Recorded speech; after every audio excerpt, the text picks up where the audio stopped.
Hamas नए Nazi हैं और ये मुस्तकबिल की जंग है। ऋषि सनक और बिन्यामीन नेतन्याहू एक बयान दे रहे हैं। यरूशलेम में प्रेस कॉन्फ्रेंस। नेतन्याहू का कहना है कि हमास नए नाज़ी हैं और नई दाइश और ये मौजूदा जंग मशरिक़ वस्ता आज़ाद दुनिया की जंग है। हमारे यहाँ दो फ़ौजें हैं। एक बदी का अमल है जिसकी रहनुमाई की जाती है ईरान, जो मशरिक़ वस्ता को वापस लाना चाहता है दरमियानी उम्र तक, वो कहते हैं। दूसरी क़ुव्वत तरक्की की एक ताकत है और इंसानियत। इसराइली रहनुमा का कहना है कि ये उनके मुल्क का मुल्क है, तारीक तरीन घड़ी, और ये दुनिया का तारीक तरीन वक्त है, घंटा। हम एक साथ खड़े होना चाहते हैं और हम जीतना चाहते हैं।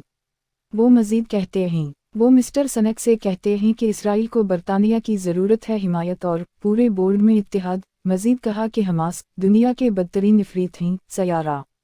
इसके जवाब में सनक का कहना था कि वो इसराइल की हिमायत करते हैं। बैनुल-अक़वामी सतह पर अपने दिफा का कानून और हमास के पीछे चले जाओ। मैं जानता हूँ कि आप इससे बचने के लिए हर एहतियाती तदाबीर इख्तियार कर रहे हैं।